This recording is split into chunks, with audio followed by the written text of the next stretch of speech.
ओम श्री गणेशाय नमः। माता सरस्वती जी की जय। भवम भवानी सहितम नमामि। सभी देवताओं ने भगवान नारायण के पास जाकर सुंदर स्तुति की। भगवान प्रकट हो बोले कि वह कश्यप और अदिति को वरदान दे चुके हैं कि वह उनके संतान, उनके पुत्र के रूप में अंशों सहित अवतार लेंगे। दशरथ और कौशल्या के नाम से अयोध्या के राजा रानी दशरथ और अदिति हो चुके हैं। भगवान ने उनके पुत्र के रूप में अंशों सहित अवतार लेकर पृथ्वी का दुख दूर करने का वचन सभी देवताओं को दिया। यहाँ तक 55 दिनों में पाठ हुआ। आज 56वां दिन। जय सिया राम। गए देव सब निज निज धामा, भूमि सहित मन कहूँ विश्रामा। जो कछुआय सुब्रह्मा दीना, हर्षे देव विलंब न कीन्हा। बनचर देह धरी छिति माही, अतुलित बल प्रताप तिन्ह पाही। गिरितरु नख आयुध सब वीरा, हरि मारग चित वही मति धीरा। गिरिकानन जह तह भरी पूरी, रहे निज निज अनीक रुचिरूरी। यह सब रुचिर चरितमय भाखा, अब सो सुनहु जो बीच ही राखा।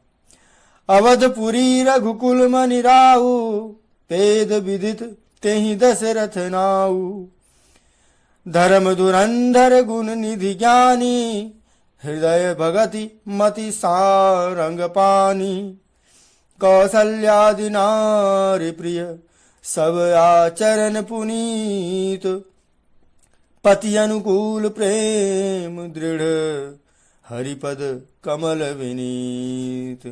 हरिपद कमल विनीत।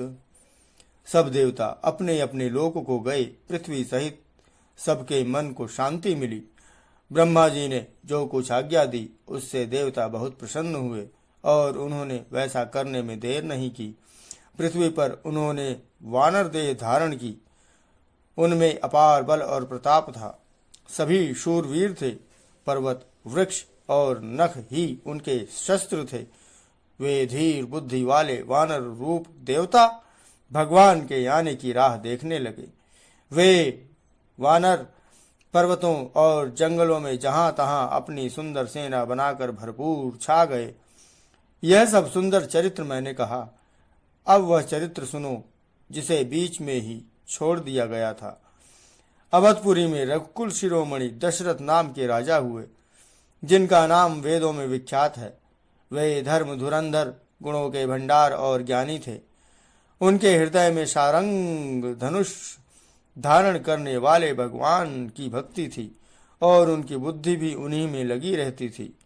उनकी कौशल्या आदि प्रिय रानियां सभी पवित्र आचरण वाली थीं। वे बड़ी विनीत और पति के अनुकूल चलने वाली थीं और श्री हरि के चरण कमलों में उनका दृढ़ प्रेम था। एक बार भूपति मन माही, भय गलानि मोरे सुत नाही। गुरुग्रह गयौ तुरत महिपाला, चरण लागी करी विनय विशाला।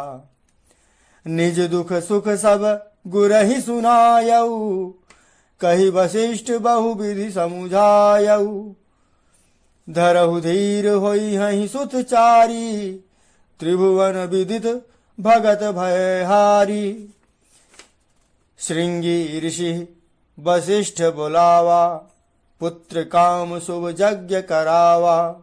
भगति सहित मुनि आहुति दीन्हे, प्रगटे अग्नि चाचरु कर लीन्हे। जो वशिष्ठ कछु हृदय विचारा, सकल काजुभा सिद्ध तुम्हारा।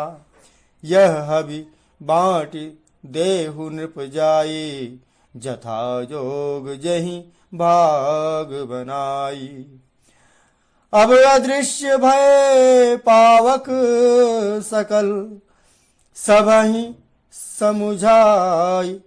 परमानंद मगन नृप, हरस न हृदय समाई। एक बार राजा के मन में बड़ी ग्लानि हुई कि मेरे पुत्र नहीं है। राजा तुरंत ही गुरु के घर गए और चरणों में प्रणाम कर बहुत विनय की। राजा ने अपना सारा दुख गुरु को सुनाया। गुरु वशिष्ठ ने उन्हें बहुत प्रकार से समझाया और कहा, धीरज धरो, तुम्हारे 4 पुत्र होंगे जो तीनों लोकों में प्रसिद्ध और भक्तों के भय को हरने वाले होंगे। वशिष्ठ जी ने श्रृंगी ऋषि को बुलवाया और उनसे शुभ पुत्र कामेष्ठी यज्ञ करवाया। मुनि के भक्ति सहित आहुतियां देने पर अग्निदेव हाथ में चरु अर्थात हविष्यान्न खीर, जो भविष्य से खीर उत्पन्न हुई, वो लिए प्रकट हुए और दशरथ से बोले, वशिष्ठ ने हृदय में जो कुछ विचारा था, तुम्हारा वह सब काम सिद्ध हो गया। हे राजन, अब तुम जाकर इस हविष्यान्न अर्थात पायस को, भविष्य से उत्पन्न हुई खीर को, जिसको जैसा उचित हो वैसा भाग बनाकर बांट दो। तदंतर अग्निदेव सारी सभा को समझाकर अंतर्धान हो गए। राजा परमानंद में मगन हो गए। उनके हृदय में हर्ष समाता न था। तब ही राय प्रिय नारी बुलाई, कौशल्या तहाँ चली आई। तब ही राय प्रिय नारी बुलाई, कौशल्यादि तहाँ चली आई। अर्ध भाग कौशल्य ही दीना, अर्ध भाग कौशल्य ही दीना, उभय भाग आधे कर कीना। कैकेयी कह नृप सो दयऊ, रह्यो सो उभय भाग पुनि भयऊ। कौशल्या कैकेयी हाथ धरी, दीन सुमित्र ही मन प्रसन्न करी। यही विधि गर्भ सहित सब रानी, भई हृदय हर्षित सुख भारी। यही विधि गर्भ सहित सब नारी, भई हृदय हर्षित शुभ भारी। जा दिन ते हरि गर्भ ही आए, सकल लोक सुख संपत्ति छाए। मंदिर मह सब राजहि रानी, शोभा शील तेज की खानी। सुख जुत कछुक काल चली गयऊ, जहि प्रभु प्रगट सो अवसर भयऊ। लोग लगन ग्रह बार तिथि, सकल भये अनुकूल। चरयरु अचर हर्ष जुत, राम जन्म सुख मूल। उसी समय राजा ने अपनी प्यारी पत्नियों को बुलाया। कौशल्या आदि सब रानियां वहां चली आईं। राजा ने पायस का आधा भाग कौशल्या को दिया और शेष आधे को 2 भाग किए। वह उनमें से 1 भाग राजा ने कैकेयी को दिया। शेष जो बचा रहा उसे फिर 2 भाग हुए और राजा ने उसको कौशल्या और कैकेयी के हाथ पर रखकर अर्थात उनकी अनुमति लेकर और इस प्रकार उनका मन प्रसन्न करके सुमित्रा को दिया। इस प्रकार सब स्त्रियां गर्भवती हुईं। वे हृदय में बहुत हर्षित हुईं। उन्हें बड़ा सुख आनंद मिला। जिस दिन से श्री हरि लीला से ही गर्भ में आए, सब लोकों में सुख और संपत्ति छा गई। शोभा शील और तेज की खान बनी हुई सब रानियां महल में सुशोभित हुईं। इस प्रकार कुछ समय सुखपूर्वक बीता और वह अवसर आ गया जिसमें प्रभु को प्रकट होना था। योग, लग्न, ग्रह, वार और तिथि सभी अनुकूल हो गए। जड़ और चेतन सब हर्ष से भर गए, क्योंकि श्री राम का जन्म सुख का मूल है।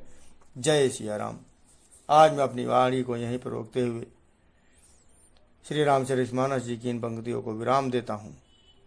अपराधों के लिए, भूल चूकों के लिए, त्रुटियों के लिए, समस्त प्रकार की गलतियों के लिए सिया रामचंद्र जी से, भवम भवानी जी से क्षमा प्रार्थना करता हूँ कि मुझे क्षमा करें।